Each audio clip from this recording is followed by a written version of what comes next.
Então, Paula Rodrigues, da Faculdade de Desporto, que vai falar sobre as práticas lúdicas na infância em contexto escolar. Muito obrigado. Boa tarde a todos. Eu estou a 30% desde 2013 na Faculdade de Desporto e resolvi o ano passado propor esta disciplina, que é optativa, na licenciatura. E então venho apresentar um bocadinho do que é que faço com esta disciplina e com os alunos. Portanto, como eu tinha referido, é uma optativa. Tinha abertura para 2 turmas, inscreveram-se 41 alunos, divididos pelas 2 turmas. E os 2 grandes objetivos desta disciplina era trabalhar conteúdos relacionados, primeiro, com o pré-escolar, com a atividade do professor de Educação Física, tanto a nível pré-escolar como a nível do primeiro ciclo do ensino básico. O primeiro ciclo de ensino básico tem um programa de expressão físico-motora e no pré-escolar trabalhar um bocadinho a parte da psicomotricidade. Dentro dos conteúdos desta primeira parte abordamos a evolução histórica, alguns autores fundadores, os fatores psicomotores que eles vão trabalhar nas aulas com estas crianças mais pequeninas, de pré-escolar. Depois, a importância do jogo na infância e o espaço de jogo e o espaço do recreio escolar que pode ser potencializado na escola com a ajuda também dos professores de Educação Física. A parte do programa são abordadas estas áreas. O programa tem mais, mas que neste contexto não os abordo. De referir que, tanto para umas idades como para as outras, são abordadas algumas baterias de testes para eles poderem identificar crianças que possam ter algum problema, por exemplo, de desordens da coordenação motora. Nós esperamos que, antes de falar nisto, as aulas são divididas em teórico-práticas, apresentamos de várias formas, que já vou falar a seguir. Portanto, esperamos que o estudante possa desenvolver um pensamento crítico e discurso, competências de autonomia ao nível do seu pensamento e sua realização académica, capaz de problematizar situações, até porque quando eles depois têm que montar uma aula para o primeiro ciclo, por exemplo, porque eles depois podem ser professores das AECs, não é? E ter alguma formação neste sentido é muito importante. E aí eu coloco, não faz parte do programa, mas eu coloco algumas questões relativas a crianças com necessidades educativas especiais. Imaginemos que temos alguma criança surda ou com alguma deficiência motora ou com autismo. Então, o que é que poderíamos fazer para resolver isto? E deve ser inovador e criativo, como todos esperamos. Portanto, os métodos de ensino que utilizamos, então, é expositivo, alguns vídeos, tarefas ou casos que trago de crianças com necessidades educativas especiais e esperamos que eles assumam alguma responsabilidade na sua aprendizagem. Depois vamos para as aulas práticas, em que eu dou alguns exercícios que eles podem fazer, eles praticam, e depois trabalhos em grupo em que eles escolhem um tema do programa da expressão físico-motora e vão montar uma aula em função do tema que é abordado. Portanto, estas sessões teórico-práticas e práticas têm como objetivo que eles tenham contacto com aprendizagens significativas, motivantes, com linguagens, regras e alguns ambientes que são específicos da nossa área, portanto, da educação física, não é? Porque lidar com uma criança de 5 anos não é o mesmo que lidar com uma de 8 e com uma de 10 e nem com uma de 12, e então tentar adequar tanto a linguagem como o tipo de exercícios que é utilizado, como se for uma criança com necessidades educativas especiais, como é que se deve posicionar, até a postura que é utilizada para trabalhar com crianças mais pequenas. E desenvolvimento de atitudes de pesquisa e autoformação, porque para eles prepararem as aulas têm que ter esta ferramenta. Os resultados da aprendizagem, o ano passado, portanto, foi a primeira vez, eu não dei nenhum 20, mas não foi, se tivesse um 20 eu daria, portanto, não sou dessas pessoas que 20 não. Todos os alunos foram aprovados, as notas variaram então entre 15 e 19 valores. O inquérito que foi feito em relação à disciplina teve boas pontuações, com exceção ali da dificuldade, que não é má, pronto, mas foi o valor menos elevado.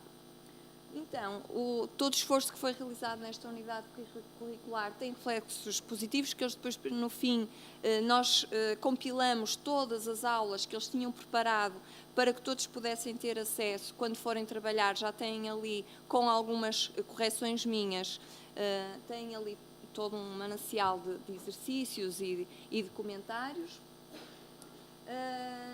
Portanto, pode-se concluir que foi apreciada a implementação desta optativa. Como desafios futuros, eu tentei este ano, eu contactei algumas escolas para que eles pudessem ter contacto com as crianças, ao invés de darem aos seus colegas, poderem dar às crianças, porque era muito mais real, não é? Só que havia muitas questões logísticas, de transportes e horários, etc. Então, para o ano passado não consegui fazer, mas estou a desenvolver algum esforço no sentido de trazer crianças para eles poderem praticar e aplicar nas aulas com elas. Portanto, era esse o desafio futuro. Muito obrigada pela vossa atenção.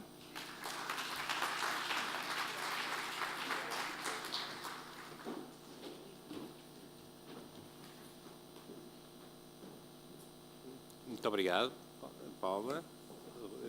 Chamo então agora a colega Juliana Coutinho, aulas itinerantes.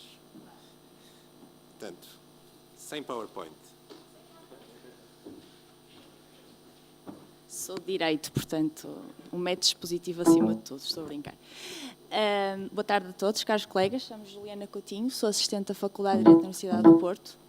O que eu vos trago não é uma experiência que costumamos fazer todos os dias no contexto de aula, antes pelo contrário, é uma intervenção específica, devidamente enquadrada numa determinada estratégia de unidade curricular e de faculdade também. Trouxe-vos uma fotografia como pano de fundo. Ao contrário do que normalmente as pessoas pensam, as faculdades de Direito não são escolas profissionais de advocacia, isto para além da razão mais óbvia, que tem que ver com o facto desta não ser a única saída profissional. No curso de Direito o que se procura, sobretudo, é ensinar a pensar, construindo, criando quadros mentais de raciocínio. Não se trata apenas de transmitir um conjunto de conhecimentos baseados na lei ou no direito positivo, mas de procurar que os alunos percebam o processo da aquisição de conhecimentos ou os princípios estruturantes que os permitem aceder aos conhecimentos concretos. Portanto, não se faz apenas de métodos positivos, obviamente, há uma complementaridade entre teoria e prática. Prática aqui que se revela essencial na medida em que se procura colocar o aluno no contexto de aplicação da norma, testando a sua habilidade, isto é, a sua capacidade para resolver problemas concretos, dos mais simples aos mais complexos, dos que exigem soluções lógicas, aos que implicam o exercício de algumas aptidões criativas. E isso faz-se também em Direito com o uso de métodos demonstrativos, interrogativos, métodos ativos de resolução de hipóteses práticas, de análise de acórdãos de jurisprudência, de debates, de constituição de partidos contra e a favor, a propósito de pontos mais abertos à polémica do programa, através do recurso a intervenientes completamente distintos dos docentes que vão encontrando todos os dias nas aulas. Por exemplo, em Direito Administrativo, uma das unidades curriculares que leciono, o que procuramos fazer, considerando o fraco retorno do ponto de vista científico e pedagógico de uma deslocação ao Tribunal Administrativo e Fiscal do Porto, porque normalmente em processo administrativo o que se passa de interessante não se passa na sala de julgamento. É precisamente trazer o Tribunal à faculdade e, nesse sentido, preparamos intervenções pontuais devidamente pensadas, com temas definidos, do género a responsabilidade civil e extracontratual de entidades públicas, em que convidamos os magistrados a virem à faculdade. Foi neste seguimento que a ideia das aulas itinerantes surgiu. O que é que se pretende com isto? Reparem, uma aula itinerante é isso mesmo.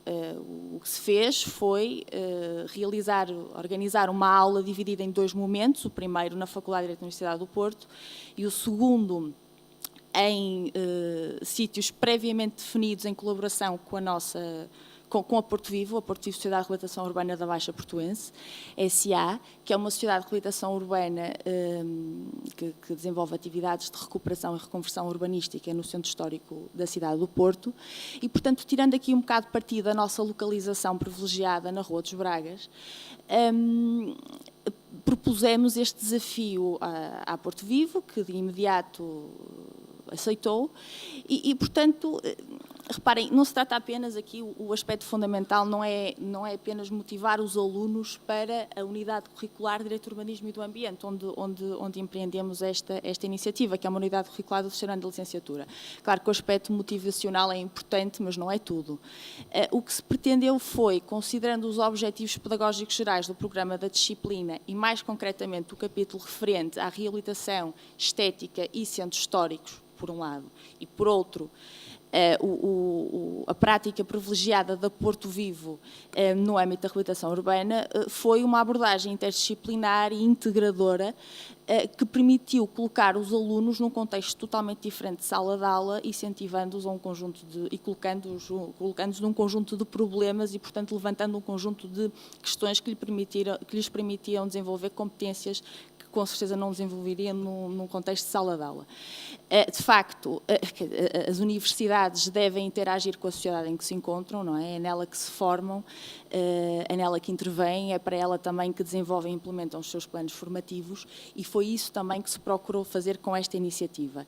Como disse inicialmente, organizou-se em 2 momentos distintos. O primeiro teve lugar no Salão Nobre da Faculdade de Direito da Universidade do Porto, onde apresentamos os intervenientes, fizemos um conjunto de considerações prévias, delineamos objetivos, e a Porto Vivo, de certa forma, apresentou o itinerário aos alunos, e uma segunda fase em que, de facto, fomos pelos quarteirões de reabilitação perceber concretamente como é que haviam decorrido os processos de expropriação e de reabilitação urbana. Claro que a planificação de uma aula como esta é absolutamente fundamental em termos de a organização geral. O que se procurou foi maximizar a abordagem multifacetada que se procurava obter com um tipo de intervenção deste género. Os intervenientes de parte da Porto Vivo não eram exclusivamente juristas, acompanhou-nos o diretor do departamento jurídico e mais 2 engenheiros com muita experiência no campo dos processos de expropriação e de reabilitação urbana. Os protagonistas, portanto, não foram os docentes. Em termos de participantes, tivemos necessariamente limitar a iniciativa a 40 mediante inscrição prévia, isto numa primeira fase. Depois, em terreno, dividimos os participantes em 3 grupos distintos, devidamente enquadrados pelos docentes e pelos técnicos, por forma a tornar a ação mais fluida no terreno e a facilitar a comunicação. Em termos de divisão de tempo, a primeira parte da aula durou cerca de 1 hora, ao passo que a segunda durou 2 horas, e mesmo depois da aula ter acabado, de facto, de certa forma, ainda continuou. A primeira aula itinerante teve lugar em maio de 2010 e, face ao sucesso, ao interesse e às expectativas criadas, tem vindo a ser reeditada desde então. Avaliado o retorno obtido dos vários protagonistas, podemos, de facto, constatar que foi um sucesso total no que diz respeito aos objetivos pedagógicos delineados e também na perspectiva das instituições que participaram, tanto Porto Vivo como Faculdade de Direito da Universidade do Porto. Vários foram os alunos que, aliás, em termos de números de inscrição, posso-vos dizer que eram extremamente superiores ao limite de 40 alunos que tínhamos fixado inicialmente, e apesar da iniciativa ser exclusivamente interna, tivemos pedidos de inscrição de inscrição de outras faculdades de Direito, da Católica, da Portucalense, Fernando Pessoa, Lusíada, e também de alunos de outras faculdades da Universidade do Porto, designadamente Arquitetura e Engenharia. Eu acredito neste tipo de intervenções. Parece-me que é sempre importante entrarmos em contacto com as instituições que nos são mais próximas e tendo em consideração também as vantagens que poderemos retirar daí. Toda a gente tirou algo de positivo com este tipo de intervenção e parece-me também que é essa a nossa missão como faculdade e como Universidade do Porto. Obrigada.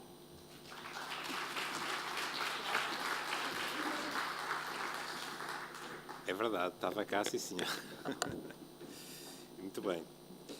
Então agora o Miguel Sousa, da Faculdade de Economia, não é? Veio falar sobre a importância do envolvimento contínuo dos alunos no processo pedagógico, o caso de finanças empresariais. Preciso de comando. Antes de mais,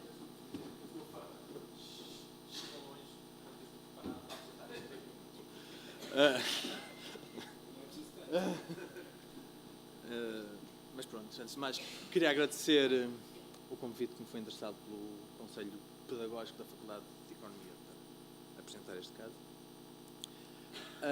Isto não é um trabalho só meu, é meu e do professor Ricardo Valente, que está aí, portanto, desde o início que formámos esta equipa e que desenvolvemos este programa. Portanto, a cadeira no início chamava-se Finanças 2, até ao final do ano letivo 2011-2012. É do terceiro ano, segundo semestre da licenciatura em Gestão, portanto, já no final da licenciatura. Esta equipa docente entrou em 2010, 2011. Reajustámos o programa, portanto, criámos um corpo coerente para o programa, alterámos o regime de avaliação distribuída. Passámos a ter 6 momentos de avaliação em vez dos tradicionais 2, nós vamos perceber porquê. Faz parte da estratégia de envolvimento dos alunos. A equipa docente residente, como estava a dizer, sou eu, o professor Ricardo. Além de tivemos algum apoio pontual nos anos de outras pessoas. O que é isto do aumento do envolvimento contínuo dos alunos? A motivação dos alunos, no nosso ponto de vista, parte do princípio que eles, desde o primeiro momento, abraçam o programa. Estão connosco, fazem parte da disciplina. E, pelos vistos, resultou, portanto, são os resultados ao inquérito pedagógico em relação à questão do envolvimento do aluno, portanto, é de 0 a 7. Isto foi o ano antes de nós entrarmos, a partir do ano em que nós entrarmos, aumentou e ficou. Portanto, eles sentem-se envolvidos com a disciplina. Isto é a média das outras disciplinas do mesmo ano letivo, do mesmo semestre, só para termos um ponto de comparação. Portanto, os alunos estão envolvidos com a disciplina. Como é que isto é conseguido? Desde muito cedo. Começa na sexta-feira, no nosso caso, numa reunião que temos todos os anos, antes de começar o semestre, em que analisamos os comentários dos alunos do ano anterior sobre o funcionamento da unidade de crédito, da unidade curricular.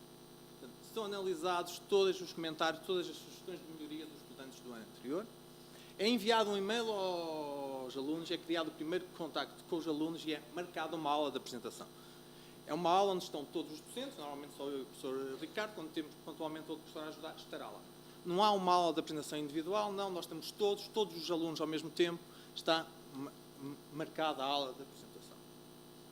O que é que nós fazemos na sala de apresentação? Explicamos o conteúdo programático, enquadramos a unidade curricular em relação a outras, apresentamos e explicamos o regime de avaliação e avisamos desde logo que a disciplina é muito exigente. Portanto, que é preciso o envolvimento deles.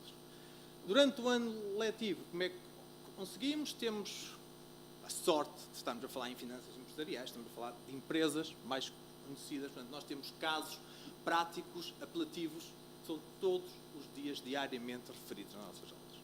Portanto, depois temos o tal regime de avaliação contínua.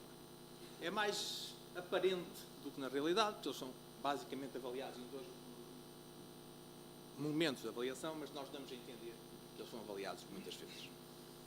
Logo na primeira semana entregamos a composição, pedimos que eles nos indiquem a composição do grupo de trabalhos, realizamos logo mini-teste na segunda semana, é um mini-teste muito simples, 20 questões de escolha múltipla, eles têm que responder em 10. São questões muito simples, mas que os obriga desde cedo a estarem enquadrados, motivados pela disciplina. Indicamos posteriormente o grupo pelo qual eles vão ter que fazer o primeiro trabalho de grupo, são alguns exemplos, obviamente que isto motiva os alunos o facto de estarem a trabalhar com empresas incluídas no dia-a-dia. Obrigamos os alunos a uma entrega intercalada do primeiro trabalho do grupo ao fim da quinta semana. Nós não olhamos sequer para esta entrega intercalar. É só uma forma de obrigar os alunos inicialmente a trabalhar. Senão eles vão deixar tudo para a última semana. Nós não queremos isto. Eles não sabem, portanto eu espero que não esteja aqui nenhum. Posteriormente indicamos logo o segundo caso de trabalho, temos a entrega do trabalho, temos o segundo mini-teste dos mesmos moldes na 14ª semana, na 15ª eles são levados a apresentar oralmente o trabalho. Todos os alunos posteriormente irão fazer o exame. Todos. Mesmo os alunos que estão em avaliação contínua têm que fazer o exame. A avaliação contínua serve para eles aprenderem. Temos algumas regras que não são muito importantes. Mais, ligação estreita docente-aluno. Os alunos são incentivados a procurar ajuda se sentirem dificuldades. Nós temos noção que a cadeira é exigente, mas nós estamos disponíveis para os ajudar. No final das aulas, por e-mail, atendimento, Facebook. Já foi lá daqui de manhã. Nós temos a página desde 2010. Criámos um grupo fechado e é super interessante porque nós, felizmente, não temos que estar até às 4 da manhã a responder às mensagens e aos posts deles. Porquê? Porque eles mesmos se ajudam uns aos outros. Eles mesmos respondem uns aos outros às dúvidas. Nós controlamos a qualidade das respostas. Se vimos se há algum erro, se há alguma coisa que eles não estão a explicarem-se bem um ao outro, nós estamos lá para intervir. Mas o grupo continua aberto aos alunos dos anos anteriores. E muitas vezes são esses mesmos alunos que hoje estão a trabalhar que ajudam os alunos deste ano a tirarem as suas dúvidas. E, portanto, isto cria uma motivação constante. No final do ano letivo, é enviado um e-mail aos alunos, é solicitado aos alunos que nos indiquem o que é que esteve bem, o que é que esteve mal no funcionamento da unidade curricular, quais são os aspectos que eles acham que nós devemos manter ou alterar, o que é que eles acharam do funcionamento das aulas e sugestões para melhorar. São estes documentos, são estes e-mails que são analisados antes do início do ano letivo. E muitas das sugestões são incorporadas. Eles sentem parte da disciplina. Eles têm que ser parte da disciplina para se sentir motivados a tal. Apesar de tudo, há duas dimensões essenciais. Para que isto resulte, não tenho dúvidas, a exigência e a disponibilidade. A cadeira tem que ser exigente, porque eles têm que sentir dificuldade, porque senão não sentem motivação para seguir aquele processo de avaliação contínua. E, efetivamente, mal nós entramos, o grau de exigência da disciplina passou de 5,35. Hoje em dia está em 6,32, nos inquéritos que vão de 0 a 7. Portanto, eles consideram a disciplina bastante exigente. Mas nós estamos disponíveis. E as respostas à consistência e ajuda, efetivamente, também. Eles reconhecem que nós estamos lá disponíveis para os ajudar. E, portanto, quais são os resultados disto? Bem, se analisarmos os resultados em termos de percentagem de alunos avaliados sobre o total de alunos, 83% dos alunos hoje em dia são avaliados, contra 67% antes de nós entrarmos.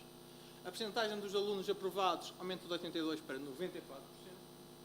E não deixa de ser os resultados do inquérito. Portanto, a média de todas as dimensões, exceto a de dificuldade, porque senão ainda aumentaria mais. Portanto, não quero estar a influenciar. Tem comparado com as outras disciplinas mesmo e tem andado entre os 5,75 e os 6. Portanto, é só isto. Acho que cumpri os 7 minutos.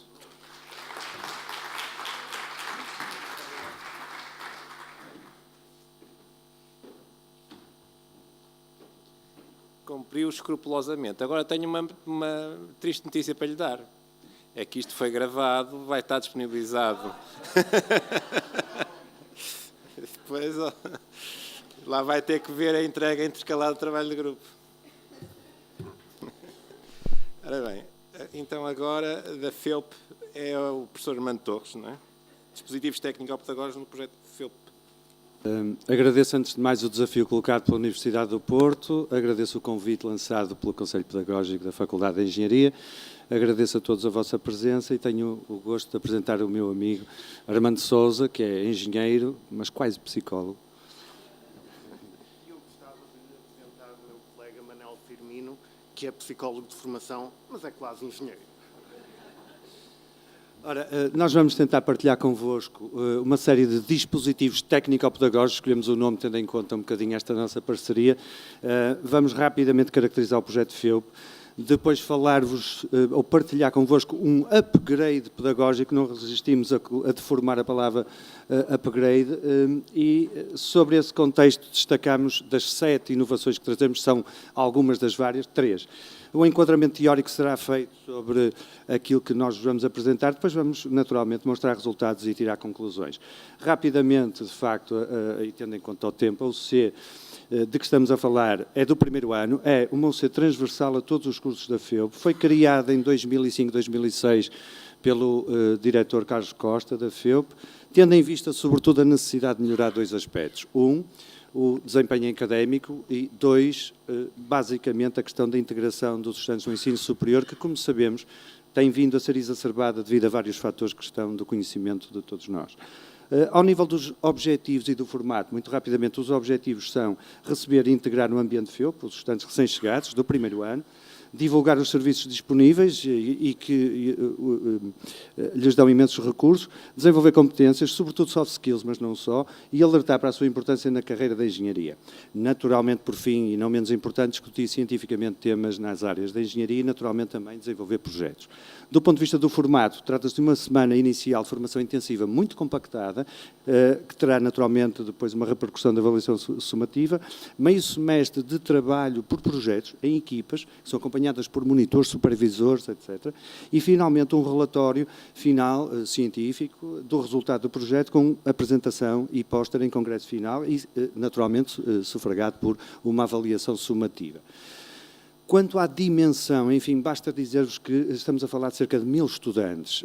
É uma situação única e ímpar e que exige, naturalmente, uma logística muito pesada. Como dificuldades e desafios suplementares, nós temos que nos últimos anos tivemos uma eliminação das aulas práticas, uma contenção de custos, uma diminuição dos ECTS, quer dizer, com toda esta complexidade estamos apenas limitados a 1,5 ECTS. Portanto, não podemos exigir muito dos alunos e a ambição é muito grande, simultaneamente. Já hoje se disse aqui que o primeiro ano é determinante.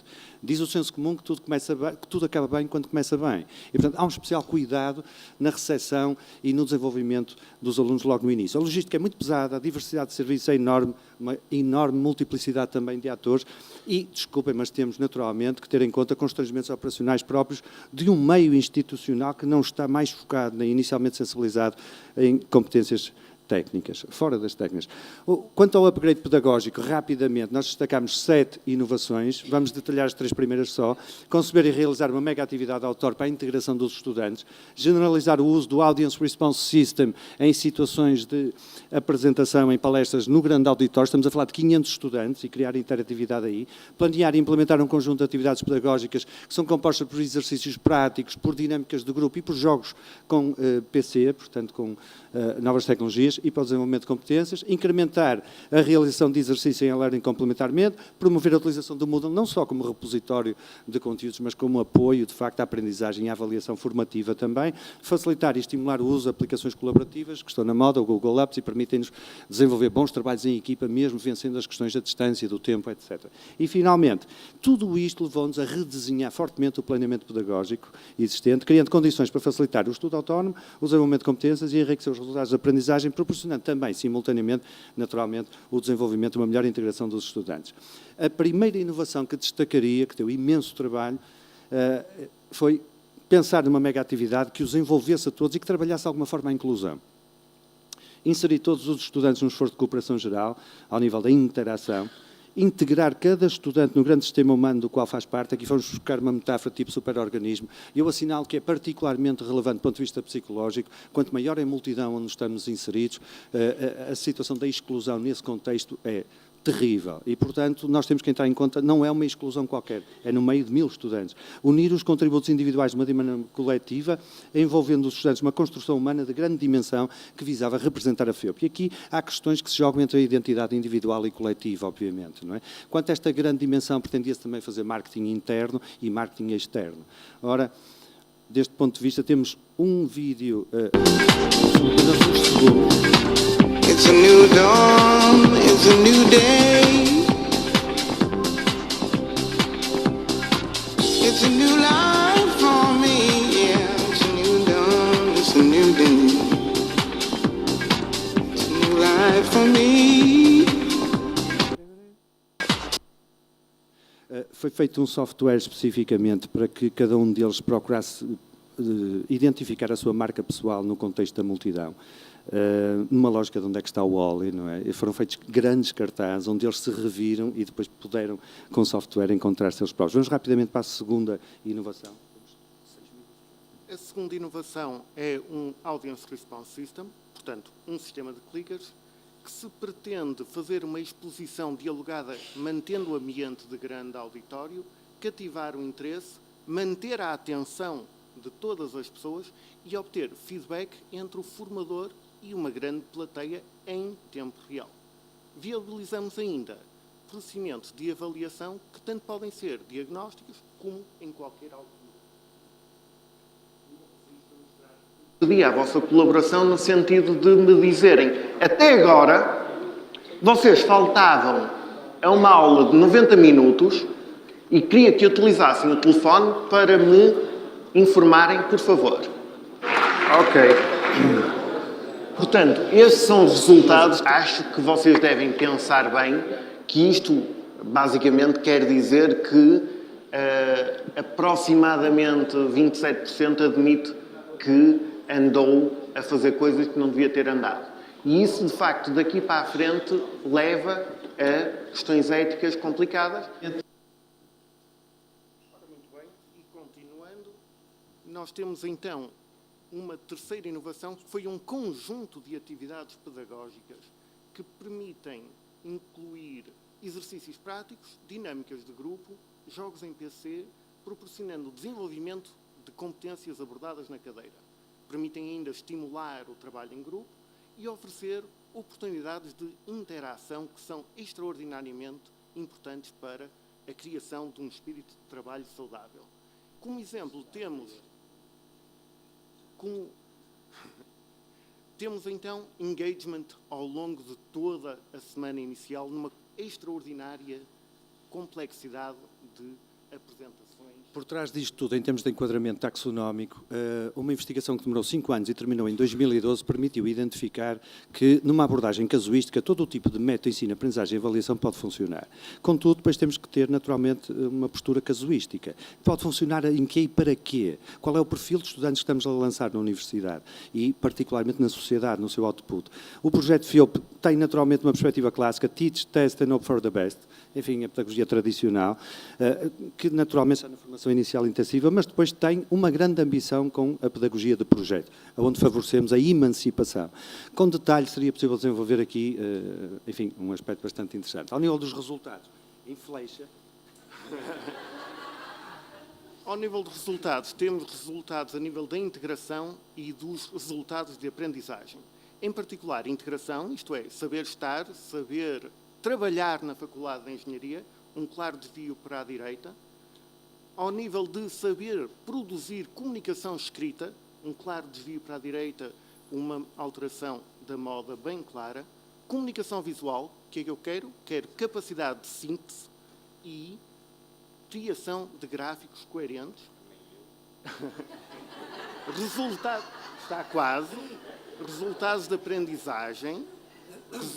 aprendizagem que são a garantia que, de facto, as coisas correm bem, eliminando a parte das pessoas que não consegue cumprir os mínimos e, de facto, no final temos um conjunto grande de melhorias ao longo do tempo. Bem, todas estas iniciativas de dispositivos técnico-pedagógicos constituem algumas das inovações realizadas no projeto FIOP, que nós vamos depois detalhar no artigo, felizmente, que, conforme os dados evidenciam, permitem melhorar claramente a integração e gerar uma clara evolução pedagógica para 3 coisas fundamentais. Uma abordagem de ensino mais centrada no estudante, uma aprendizagem mais ativa e, finalmente, o enriquecimento da avaliação sumativa através de uma forte complementaridade com a avaliação formativa. Finalmente, é de realçar que estas práticas pedagógicas, francamente mais emancipatórias, induzem nos estudantes maior autonomia e responsabilidade na condução dos seus próprios percursos universitários. Muito obrigado pela vossa atenção. Peço desculpa pelo excesso de tempo. Eu peço desculpa ao Manel, porque eu há bocado não apresentei. Eu peço imensa desculpa. Enfim. E então queria dizer o seguinte, é que nós vamos ter mais uma apresentação, porque, entretanto, a nossa colega Ada Rocha, da Faculdade de Ciências da Nutrição, está cá, com a sua apresentação, que estava, portanto, era a segunda da tarde, estratégias para otimizar a avaliação contínua da componente laboratorial da UC de Tecnologia Alimentar. Boa tarde. Peço desculpa por este transtorno aqui no programa. Não é muito justo a apresentação que eu vou fazer agora em seguida dos colegas anteriores, porque é realmente uma partilha de uma experiência muito simples, uma estratégia que eu procurei para otimizar, como o próprio nome indica, a avaliação contínua de uma unidade curricular da licenciatura em Ciências da Nutrição. É uma unidade curricular que normalmente os alunos não têm grande apetência, porque tem uma abordagem mais tecnológica e, portanto, há que tentar cativá-los, há que tentar motivá-los e, particularmente na componente laboratorial, onde eles realizam efetivamente trabalhos práticos de processamento alimentar, tentar ultrapassar algumas das dificuldades que eu fui detectando ao longo dos anos. Não é assim? Esta unidade curricular, portanto, é lecionada no terceiro ano da licenciatura. Temos um número médio de estudantes de 90, que são divididos em 4 turmas práticas. Corresponde a um número exagerado de alunos por aula prática, que é condicionado essencialmente pela falta de, ou pela necessidade de utilizar um laboratório que contratamos e que pagamos, e, portanto, que vai ter custos acrescidos para a faculdade. E, portanto, temos logo aqui uma particularidade importante, é um número grande de alunos por aula. Esta unidade curricular organiza-se em 2 aulas teóricas por semana e 3 aulas práticas, e ainda 2 visitas de estudo a indústrias do ramo agroalimentar, que também não são em maior número, condicionado, por um lado, pelos custos e também pelo número de alunos grande, que dificulta depois a autorização do acesso às instalações. As componentes de avaliação, portanto, consiste num exame teórico, que tem a maior percentagem para a nota final, de 70%, e depois uma componente prática. E aqui é que surgiu então o problema que vinha partilhar convosco hoje. Desta componente prática, 20% corresponde então à avaliação contínua e 10% aos relatórios das ditas visitas de estudo. Qual foi então o problema que eu identifiquei nos primeiros anos em que comecei a lecionar na FECNALP? O que acontecia é que a turma chegava ao laboratório, portanto ao pavilhão tecnológico, onde iam ser selecionadas as aulas, desconheciam completamente qual era o trabalho que vinham fazer, desconheciam o grupo em que se inseriam. Isto significava que não tinham preparado o trabalho prático, não faziam ideia nenhuma do que é que iam fazer. Isto trazia-me imensos problemas depois em termos de dificuldades na avaliação individual dos alunos durante a aula prática. São muitos alunos por grupo, são vários grupos, os trabalhos funcionam em regime de rotação e, portanto, eu vou rodando pelos trabalhos e os alunos, ao longo das aulas, vão eles também rodando de maneira a que todos possam fazer os trabalhos práticos. Havia um insucesso escolar significativo, que trazia dificuldades acrescidas também na avaliação da componente teórica, uma vez que, obviamente, a matéria que é lecionada na componente teórica está diretamente relacionada com a componente prática, uma vez que eles se limitavam a efetuar a receita, como eu costumo dizer, portanto, a seguir o protocolo sem saberem muito bem o que é que estavam a fazer. Depois, quando chegavam ao exame teórico, também aquilo em nada contribuía para lhes facilitar o estudo e depois o próprio sucesso escolar.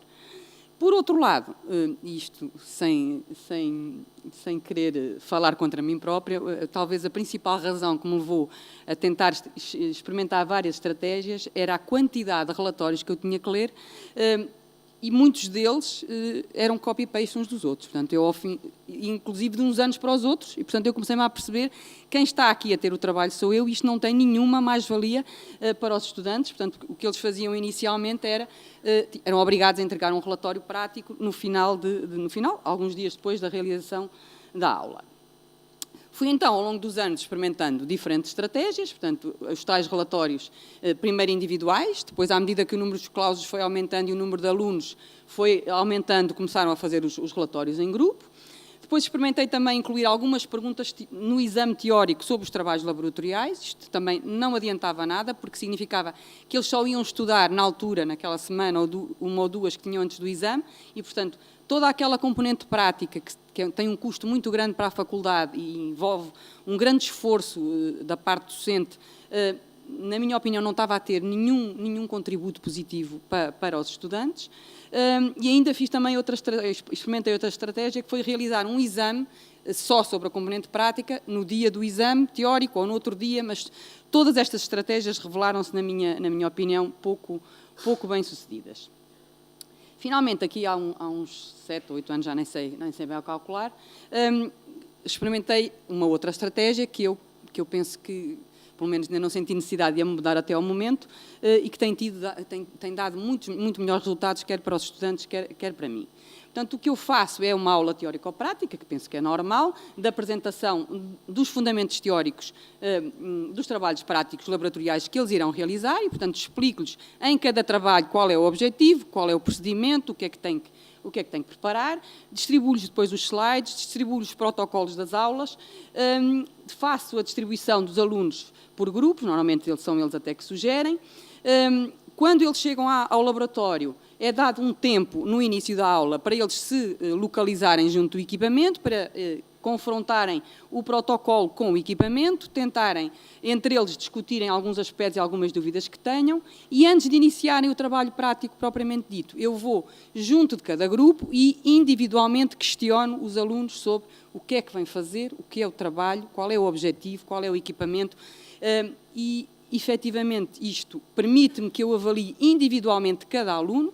A avaliação fica feita no dia da aula, eles não têm que fazer relatórios, eu não tenho que os corrigir, e o que acontece é que, efetivamente, depois, quando eu dou a matéria teórica, eles sabem daquilo que eu estou a falar, porque já viram o equipamento, já o testaram, já o experimentaram, e, portanto, penso que foi uma estratégia que teve vantagens quer para os estudantes, quer para mim, e permite, efetivamente, otimizar, digamos assim, aquilo que se pretende, que é a avaliação contínua, sem uma sobrecarga exagerada, nem para os estudantes, nem para o docente. Os resultados efetivos foi uma melhoria clara na orgânica de funcionamento da aula, um aumento significativo dos estudantes e o empenho nas aulas práticas, a diminuição da sobrecarga de trabalho e a facilitação da aprendizagem, como eu referi, para as aulas teóricas. Portanto, se alguém tem, faz favor.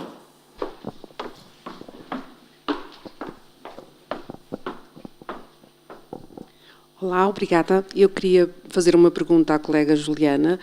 Disse no início que se juntaram aos seus estudantes de Direito outros estudantes de outras faculdades, nomeadamente, se não me engano, Arquitetura, e a pergunta é qual foi o efeito ou o impacto que essa articulação teve depois nas suas aulas, e nomeadamente naquilo que os seus estudantes depois puderam concluir da visita de estudo ou da aula itinerante pela partilha com outros saberes.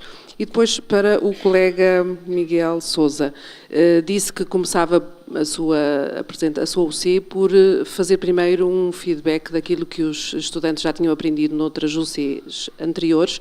Eu queria saber, se faz favor, qual é o efeito que essa articulação curricular tem depois, ou como é que a avaliam, e como é que isso depois se traduz do ponto de vista do funcionamento do curso em que essa unidade está incluída, e como é que avaliam essa articulação curricular. Obrigada.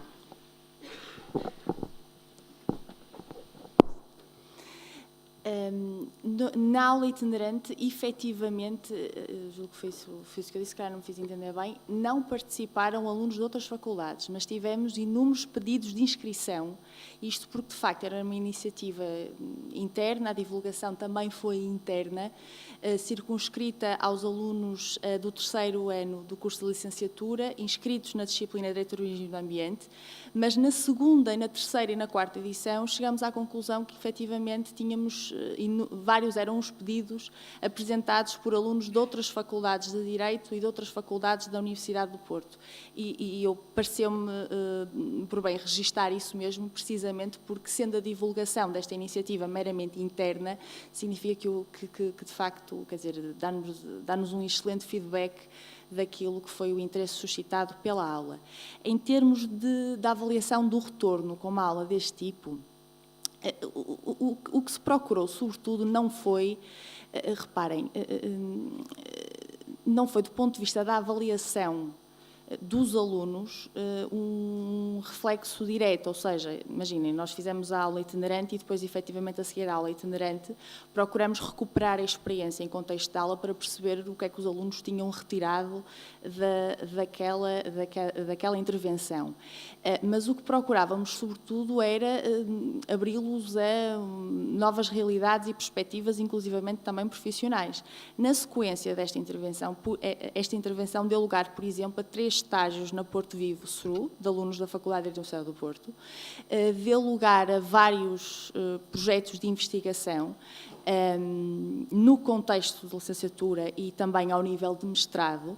Na sequência desta intervenção e projetos de investigação em que os alunos recorreram também aos conhecimentos que lhes foram proporcionados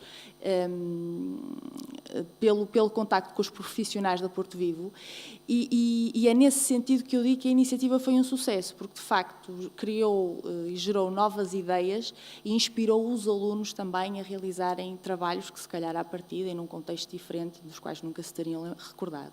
E portanto foi esse o nosso critério de avaliação em relação ao retorno que uma intervenção deste tipo, que não é habitual numa faculdade de Direito, de facto não é, nos deu à faculdade também, porque criou ali uma relação com aquele que é um parceiro que consideramos importante do ponto de vista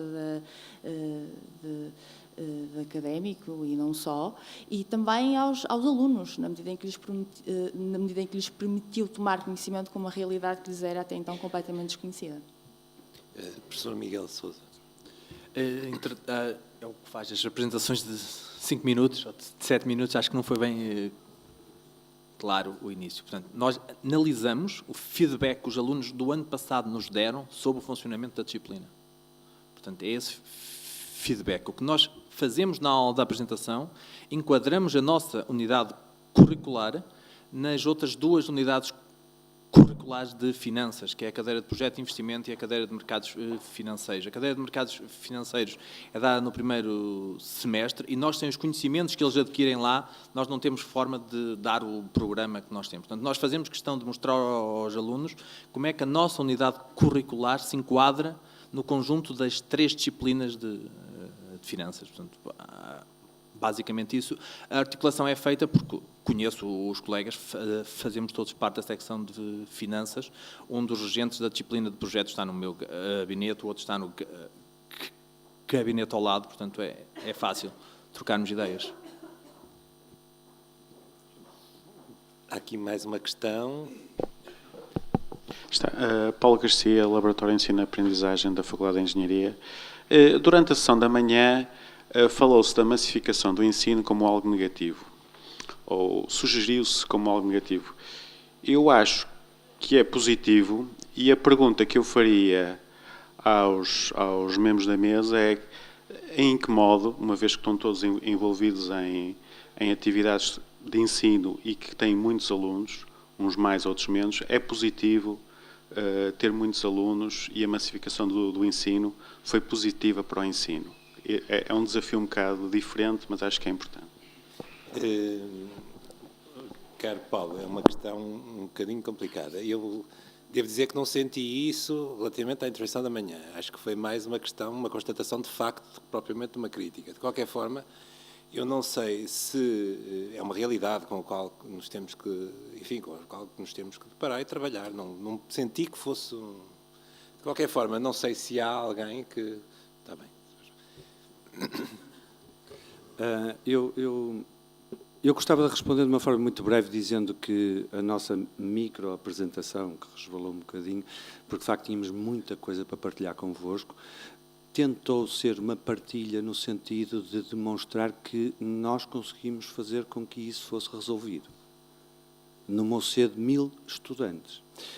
Espero depois termos uma oportunidade de explicar isto mais detalhadamente. Mas eu gostava só de precisar um pequeno pormenor, que é o seguinte, e aproveitava a questão que o Paulo Garcia gentilmente enviou à mesa, para questionar ou lançar uma reflexão sobre sobre o modo como abrimos esta sessão hoje de manhã. Houve desde logo aqui uma pequena discórdia, salutar naturalmente, entre se nós haveríamos de sair daqui a dar melhores aulas ou se de todo deveríamos abandonar os modos de trabalho pedagógico de tipo transmissivo e, portanto, ir para modos de trabalho pedagógico de tipo apropriativo, pedagogia de projeto, etc, etc. Quando há pouco eu disse, en passant, muito rápido, que a taxonomia que produzi no meu doutoramento, que congrega todos os tipos de ensino, correlacionados fortemente com todas as formas de aprendizagem e, finalmente, com todos os tipos de avaliação existentes, deve ser usada para ajudar os professores a melhorarem o ensino, a aprendizagem e a avaliação, mas não visa, de modo nenhum, deixar de ser uma abordagem eclética. O que é que isto quer dizer? Que uma aula teórica, vocês desculpem, nós tivemos uma excelente reunião com o Conselho Pedagógico do IST e o Presidente disse uma coisa giríssima, foi a melhor forma de caracterizar o método expositivo é por aquilo que ele não é. Ou seja, por exemplo, é quando o conhecimento passa diretamente do caderno do professor para o caderno do aluno sem passar pela cabeça de nenhum dos dois. Eu peço desculpa, mas eu ainda hoje estive aqui a conversar com uma colega, a dizer, com a nossa colega, a dizer, eu tenho muita dificuldade com a crítica que fazem à aula teórica, porque isso pressupõe um método teórico do puro e do duro, em que o professor faz de conta que ensina e aceita que os estudantes fazem conta de que aprendem. Ou fazem conta que aprendem, perdão. Isto não pode acontecer. Uma aula teórica é uma aula onde nós vamos motivar os alunos, vamos pôr questões conceptuais, vamos quebrar a rotina com pequenas atividades práticas, vamos passar a bola para o outro lado, vamos fazer N coisas. Como é que é possível dar uma aula teórica de 2 horas? Se não for, de facto, algo bastante mais do que uma simples aula teórica vista à moda clássica do método expositivo puro e duro. Peço desculpa, mas acho que é um repto importante.